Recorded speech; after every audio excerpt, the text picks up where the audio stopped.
Hey, this is Warren Redlick with part four and the last part of the Q3 investor call breakdown. Are you ready? Let's go.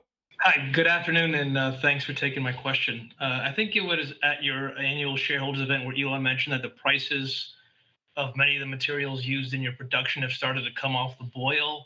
If that continues, does that give you an opportunity to adjust prices globally after several increases?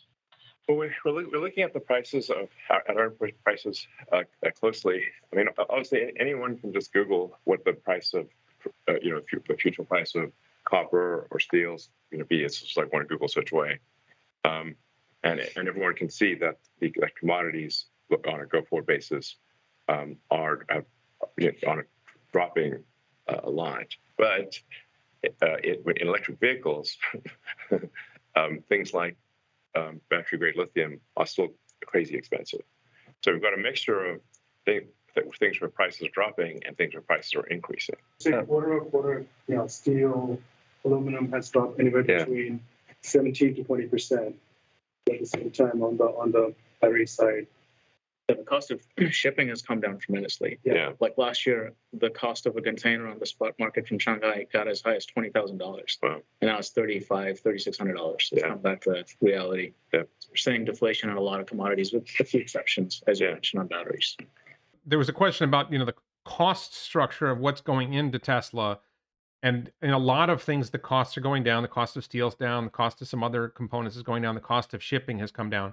But, a big component of a Tesla car is the batteries, and lithium is a significant cost component of the battery cells. And I imagine nickel is probably also somewhat, I don't know what's happened with nickel prices because nickel's a big component of Tesla's battery cells.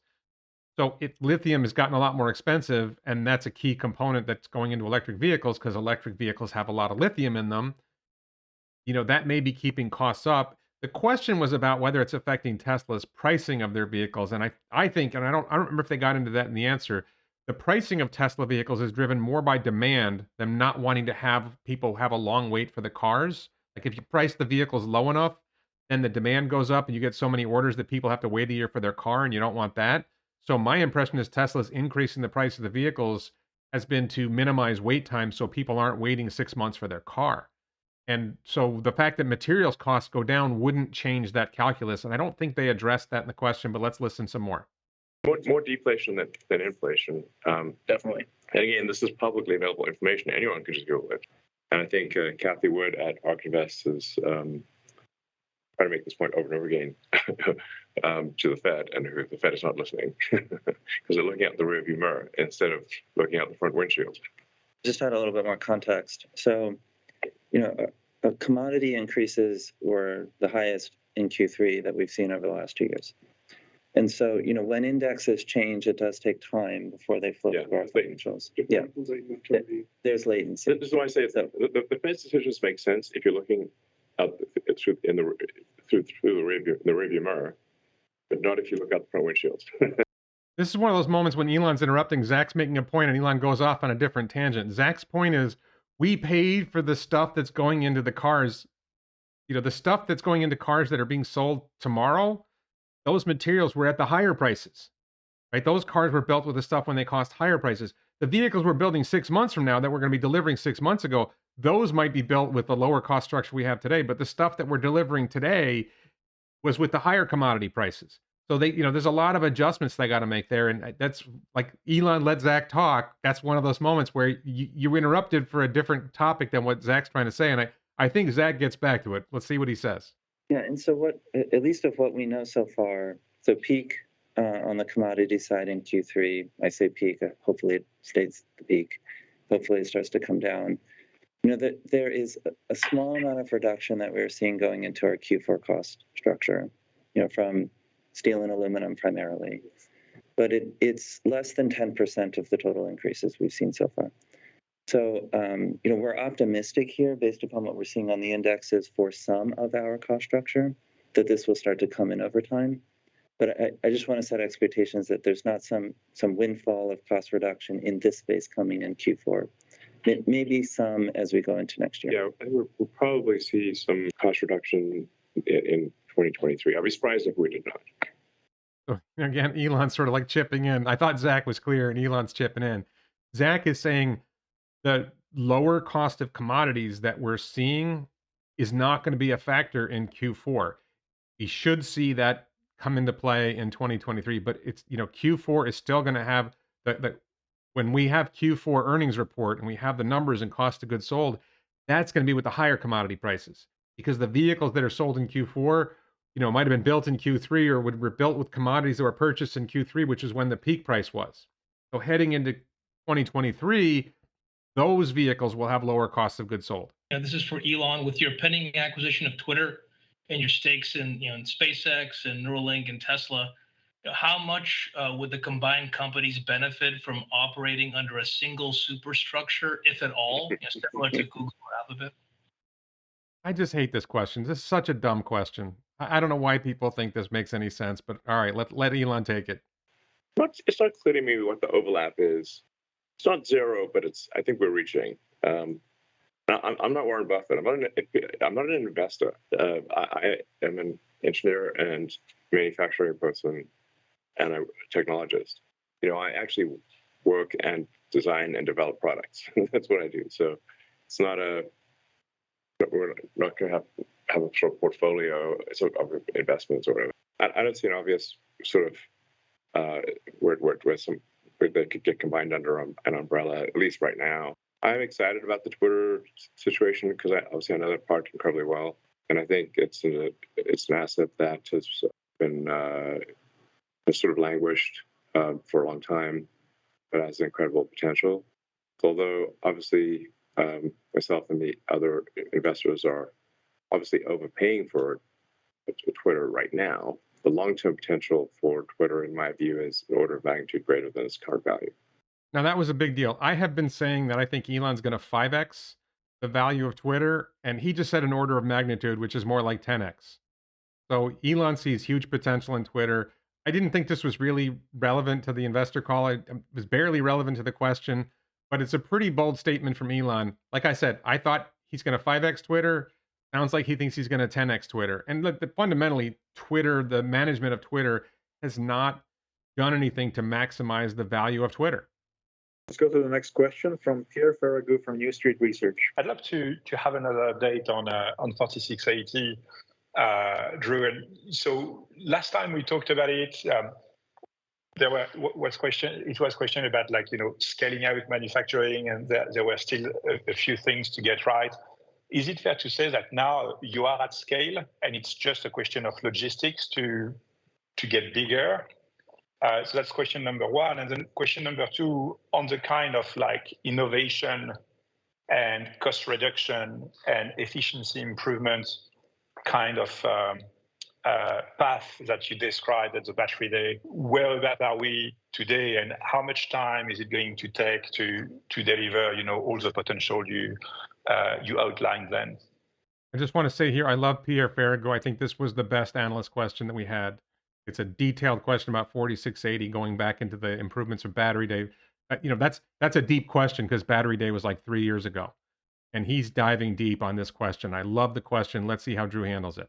Well, I'll take the second question first. At Battery Day, we showed a timeline out to 2026 for all of the ideas we had proposed and had shared with everybody then. And yeah, I'd be surprised. I think we'll do better than that. Yeah. There goes Elon again interrupting. Just let Drew talk, Elon. Let Drew talk. He interrupts Zach and Drew. Let them go. They're good. I mean, but just that's the rough. Just gave you all, it's on that order. It's not like a month. It's not 6 months. It's years, and we are executing on all of those different ideas pretty aggressively in parallel with the OpEx that some people think isn't enough, but we're getting it done. Notice the reference to OpEx. It sounds like there are people at Tesla who want to spend more money to get 4680 going faster. I almost think that was like a little bit of a barb from Drew, a little bit of shot at Elon. Hey, we need to spend more money on this. I'm not sure if it's coming from Drew or coming from somewhere else. But, Drew's point, hey, we're doing well, even though we're not spending as much money as maybe some people would like to.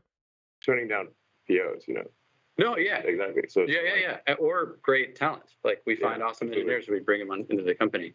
And people shouldn't believe we are turning people away. Yeah, I mean, it's a hard problem, but we're solving it. And I think we still feel confident that the 4680 will be Yes. the most competitive battery cell in the world.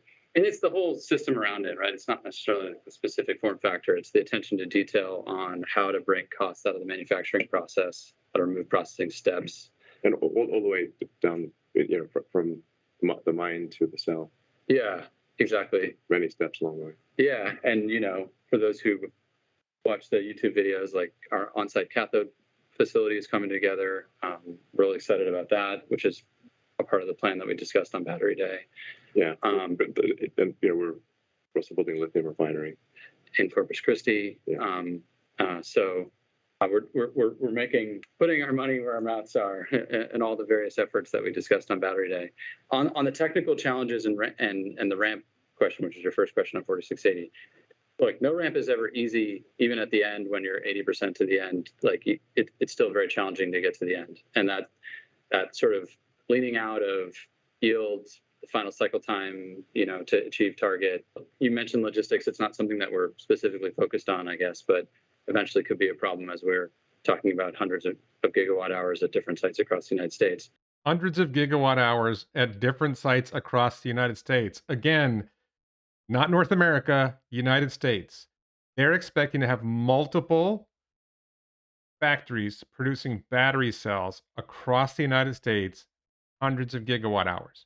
So my guess is that means 3 or 4 battery production sites across the United States. Is it Giga Orlando? Is it Giga Kansas City? Is it, are they going to do something in Buffalo? My guess would be it would be non-union states, right to work states. We're going to see more battery production in different places. That was probably an unintentional giveaway, and some of that's going to be lithium iron phosphate based battery cells, based on everything we've heard. I would never sit here and say we have no challenges remaining, but we've made a lot of progress reducing technical risk in many areas. Cycle times have dramatically improved, yield has dramatically improved, and just walking the line here in Texas, like Martin was walking it yesterday, made some comments to me. You really see the acceleration around you, and we've made a ton of simplifications moving from the Fremont factory to Texas, and it's coming to play in speed of ramp here. Of course, that's on one line of many here in Texas, so it's not like factory to factory. It's a multiplication of both simplicity and scale. So we're excited about where it's headed. So I love that there's some detail there that their manufacturing line for 4680 in Texas, or manufacturing lines for 4680 in Texas, is simplified compared to the manufacturing line in Fremont. They didn't just take Fremont's line and copy it and paste it in Texas. Tesla is constantly driven by how do we improve this process? How do we make this better? How do we make this simpler? How do we lower cost? How do we increase productivity? How do we make it faster? They're doing all of that. And so they're making major changes to 4680 production to get Texas ramped to high volume. And then we're going to see this in more battery cell factories. That's like possibly the most exciting thing I heard is not only are they targeting 1,000 gigawatt hours in the United States, they're targeting multiple locations for producing battery cells in the United States. They probably already know where they're going. This is just brilliant stuff. Love this. And I think once we are fully integrated, I think we still do see a path to pull a roughly $70 kilowatt hour cell.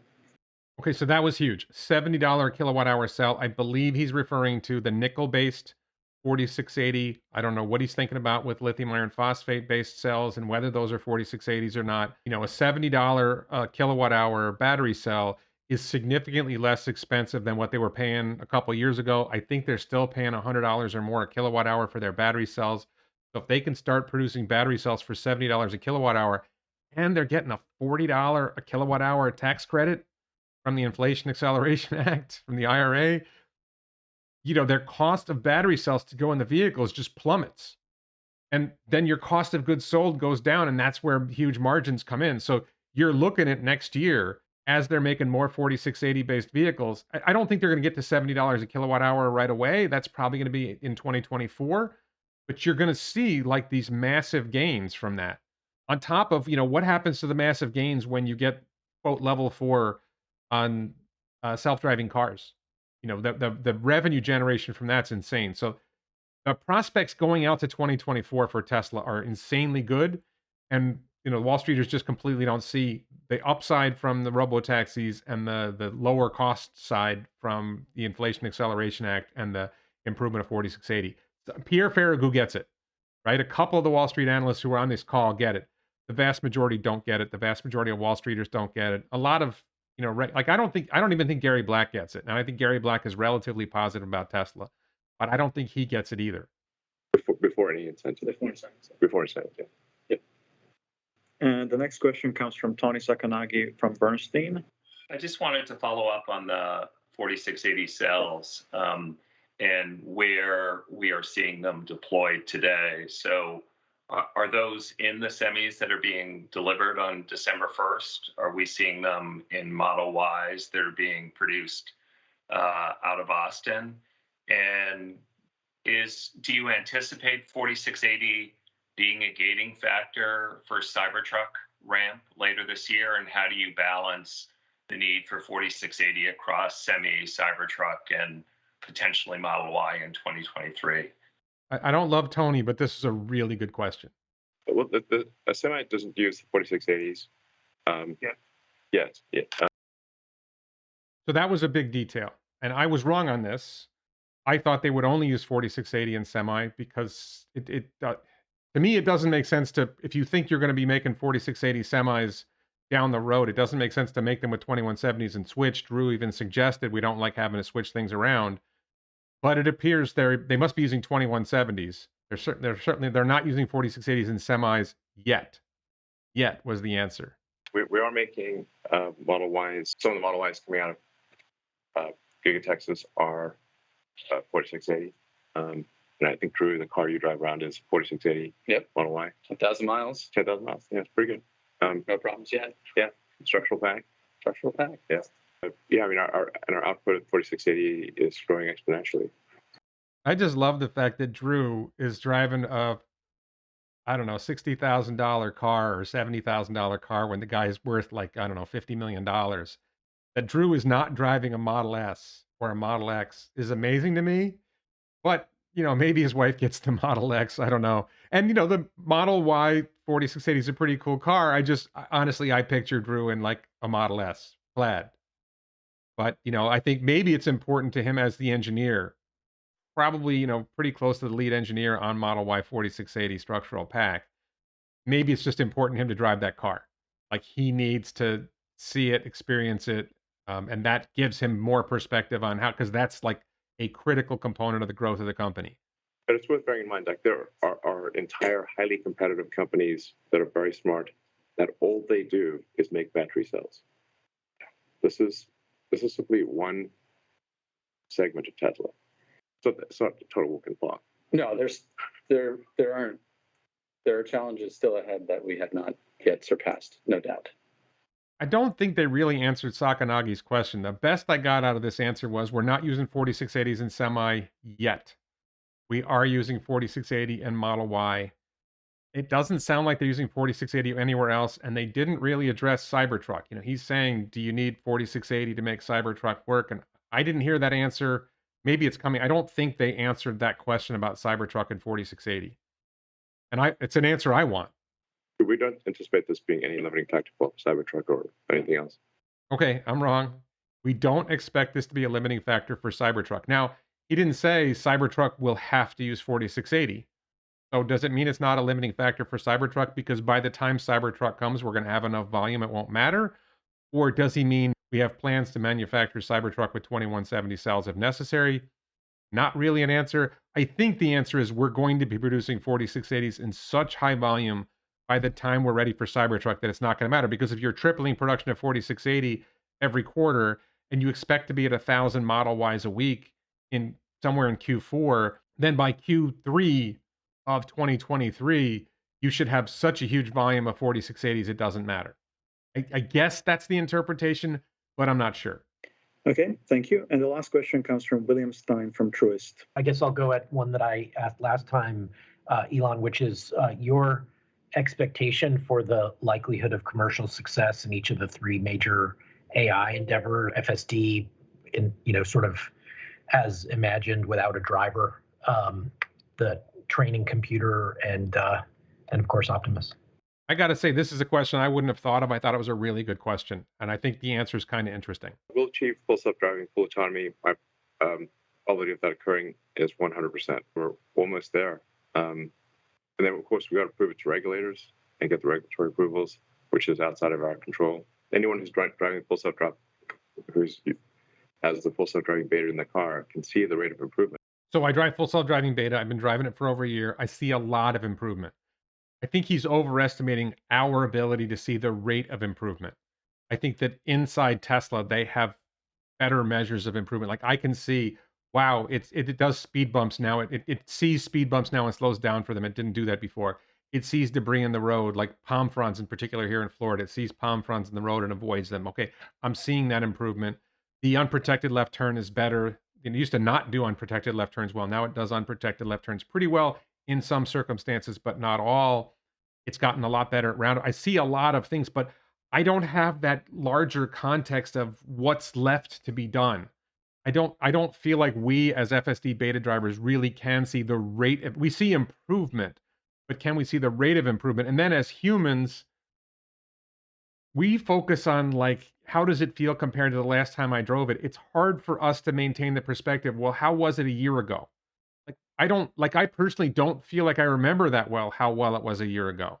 And I could go back and watch videos of how it was a year ago. I see a lot of improvement in a lot of different ways. I still see improvements that need to be made. And it's almost like when it works better, you notice the flaws more. Like the better it gets, the more glaring the things it doesn't get right are. So I think he's overestimating our ability to perceive the rate of improvement. And I wish that Tesla would go in and say, here's what we see, here's why we think it's improving, here's the numbers that we've got. But I think from the other side, they don't feel it's appropriate to reveal that kind of internal information, and I understand that. I don't think there's any competition on the horizon that would gain anything from it. But to some extent, you got to keep your cards close to your vest on some things. You just experience for yourself that we are in fact getting there. In fact, we almost are there. Anyway, probably achieving that 100%. Optimus, probably of that being a successful product, I think also extremely high. Because given enough time, 100%. Dojo, it's maybe more of a question mark around Dojo of like, can we be competitive with NVIDIA GPUs even as NVIDIA continues to rapidly evolve their GPUs? I think this was a major boost to NVIDIA. Like I think from what I heard, NVIDIA stock went up because of that. I mean, that was like the CEO of a company that's trying to compete with NVIDIA and is a customer of NVIDIA, right? Tesla has something like 14,000 NVIDIA GPUs in their own clusters. Elon is pumping it. Like that was like a major boost. That should be a major boost to NVIDIA stock.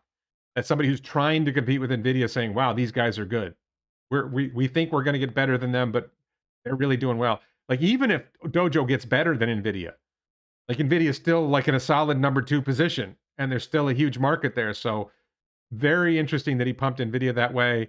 I think to some extent he's throwing a challenge to the Dojo team. I think the Dojo team addressed this on AI Day, that they see where they're going and they think they're going to be 2 to 3x better than NVIDIA GPU clusters very soon. And then they've got the next generation of Dojo coming. But, Elon has given props to NVIDIA. I got to, NVIDIA must be thrilled to hear that. So I said the jury's out on Dojo. Dojo team thinks they can outperform NVIDIA for neural net training.